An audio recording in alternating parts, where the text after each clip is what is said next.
So hey guys, welcome back to my channel. तो आज हम एक्सरसाइज 1.5 का क्वेश्चन नंबर 4 स्टार्ट करने वाले हैं। तो क्वेश्चन नंबर 4 है, represent root 9.3 on the number line.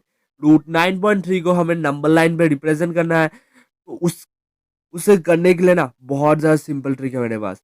तो आपको ऐसा कुछ एक लाइन ड्राइंग करना होगा जो कि एक तरफ से 9.3 और एक तरफ से 1 सेंटीमीटर को हो, और उसका हम नामकरण कर देते हैं ABC करके। तो हमें अ, अपने कॉम्पास के निब को पॉइंट ए पे पुट करना है और उससे आधे से ज़्यादा तक एक्सटेंड कर देना है, और फिर एक अर्क जैसे शेप तक हमें उसे बनाना है। अर्क जैसा शेप हमें ऊपर की तरफ बनाना है, जो कि कुछ ऐसा बनेगा। कुछ ऐसे करके हमें एक अर्क बना देना है, और फिर नीचे की तरफ भी हमें सेम वही प्रोसेस करना है। और एक चीज़ का ध्यान रखिए कि निब हिलना नहीं चाहिए कंपास का, ओके। और नीचे की तरफ भी एक अर्क बना देना है आपको, और फिर सेम वही प्रोसेस आपको पॉइंट सी से करना है। पॉइंट सी में आपको पुट करना है और अर्क को ज्वाइन कर देना है। कुछ ऐसा कॉरस्पॉन्ड होना चाहिए, कुछ ऐसा इंटरसेक्ट होना चाहिए दोनों अर्क, और उन दोनों अर्क के मिडिल से एक लाइन को पास कर देना। और वो जो लाइन पास होगा, उससे उस लाइन पे जो पास होगा उस पॉइंट को हम बोल देंगे ओ। और फिर हमें ओ सी को इंटरसेक्ट करना है और कुछ ऐसा एक अर्क बना देना है। ओ पे आपको अपना कॉम्पास का निप रखना है और ऐसा कुछ एक अर्क बना देना है। तो कुछ बनने के बाद कुछ ऐसा दिखेगा। फिर आपको अपने स्कल को कुछ ऐसा पुट करना है, और फिर बी से लेके अर्क तक आपको एक स्ट्रेट लाइन में खींच देनी है, ओके। और फिर ओ और जहाँ पे वो आपने पॉइंट जाके इंटरसेक्ट किया है, इसका कुछ नाम भी दे देता हूँ मैं। इसका नाम चलो डी रख देंगे हम। चलो डी। तो ओ से लेके आपको डी तक एक पॉइंट बनाना है, और फिर अभी हमें डी बी की वैल्यू पता करनी है। तो उससे पहले मैं आपको एक चीज़ बता देता हूँ कि बी जो है, हमने एक स्ट्रेट लाइन ड्राइंग की है, तो वो एक परपेंडिकुलर है। तो हम पाइथागोरस थ्योरम से इस प्रॉब्लम को बहुत इजीली सॉल्व कर सकते हैं। मैंने उसका सिंबल भी दे दिया अभी। तो अभी हम्म, हमें ओ बी डी की वैल्यू निकालनी है, और ओ बी की पहले हमें पता करनी होगी ओ डी की वैल्यू, फिर ओ बी की। फिर हम मान लेते हैं कि 9.3 को एक्स हम मान लेते हैं, और हमें निकालना है ओ सी। ओ सी को हम क्या लिखते हैं कि ए बी और बी सी के इक्वल। A B plus B C और उसका आधा, मतलब कि A B plus B C, तो एज ए होल तो ये पूरा ए सी हो गया, और उसका आधा अगर हम करेंगे तो वो ओ सी हो जाएगा। कैसे? क्योंकि हमें पता है कि ओ उन दोनों का मिड पॉइंट है। तो डिवाइड बाय 2 करेंगे तो उसका आधा तो निकल ही जाएगा ना, तो आधा, तो ओ सी उसका आधा हो जाएगा। तो अभी हम क्या करते हैं कि ए बी की जो वैल्यू है वो 9.3 है, पर हम 9.3 नहीं लिखेंगे उसे। उसे हम लिखेंगे एक्स।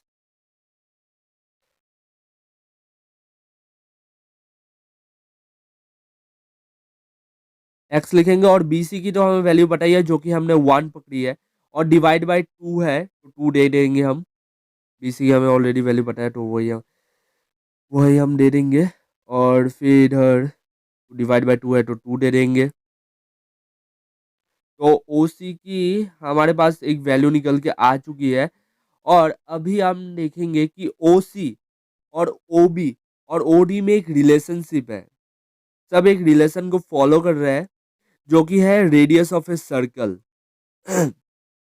जो कि है रेडियस ऑफ ए सर्कल। अगर हम अच्छे से देखेंगे तो हमें ये दिख जाएगा कि ये तीनों एक रेडियस है एक सर्कल के। भले ही ये एक सेमी सर्कल है, फिर भी ये रेडियस तो होगा ही ना। और हमें पता है कि रेडियस इक्वल होता है, तो इसी वजह से मैंने ये भी लिख दिया O C is equal to O D. और ये दोनों रेडियस है इस सर्कल के।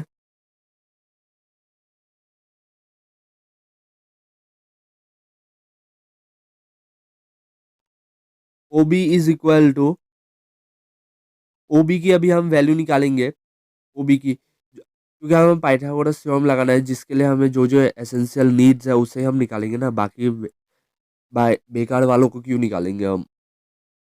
ठीक है, तो ओ बी की वैल्यू जो होगी वो ओ सी माइनस बी सी की होगी ना। आप अगर फिगर को देखोगे तो ओ सी से अगर हम बी सी को माइनस कर देंगे तो बचेगा क्या, ओ बी। तो इसी वजह से मैंने ओ सी माइनस बी सी लिख दिया है, और ओ सी और बी सी की जो भी वैल्यू है उससे मैंने पुट कर दिया है। और फिर अभी मैं एक काम करता हूँ, टू को एलसीएम ले लेता हूँ, और फिर टू को नीचे लिख दिया, और x plus one minus two. अरे एलसीएम के रूल्स है कुछ, उसे मैंने फॉलो करके इसे किया है। इतना तो एक्सप्लेन करने की जरूरत नहीं है ना, ये तो आपको आता होगा ना, तो इस वजह से मैंने ज़्यादा एक्सप्लेन नहीं किया है। ठीक है, तो एक्स माइनस वन की वैल्यू भी आ चुकी है। अभी ओ डी और ओ बी की वैल्यू तो हमें मिल चुकी है, तो अभी हम बहुत इजी से बी डी की वैल्यू बहुत इजी से हम निकाल सकते हैं, तो उसी को अभी हम निकालेंगे। तो अभी मैं लिखता हूँ ओ डी का whole square is equal to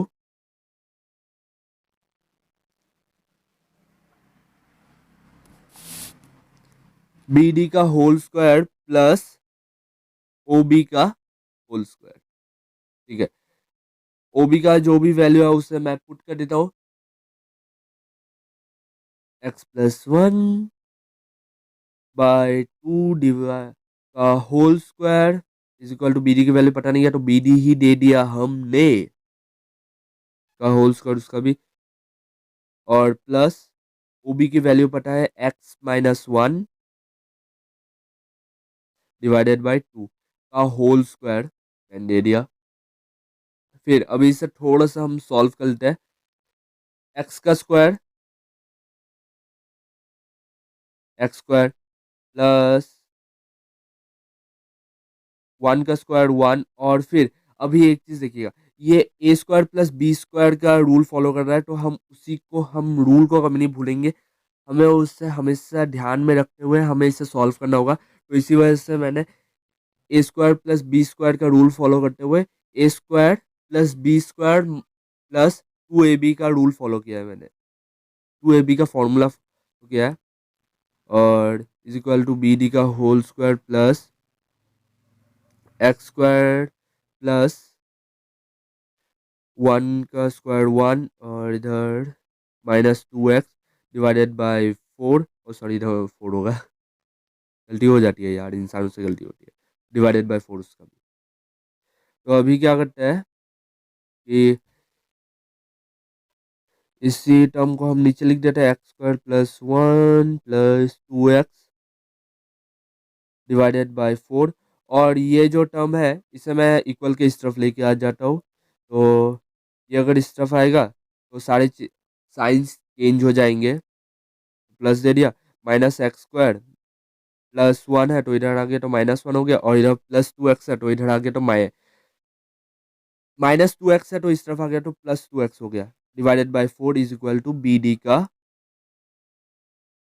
whole square. ठीक है, चलो फोर को मैंने कॉमन ले लिया, फोर को मैंने एलसीएम ले लिया, और नीचे लिख दिया फोर को एक्स स्क्वायर।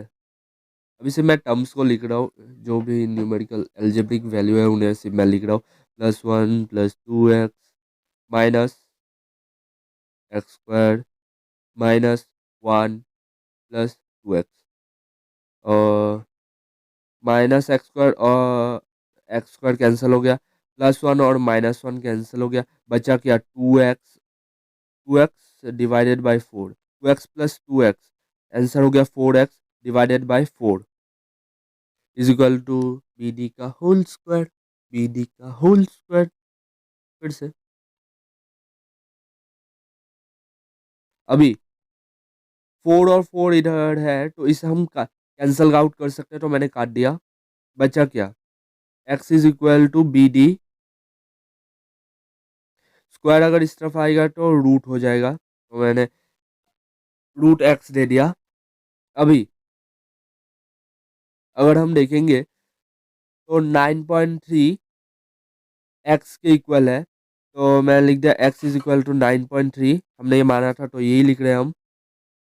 अभी अगर रूट एक्स है तो रूट 9.3 भी होगा,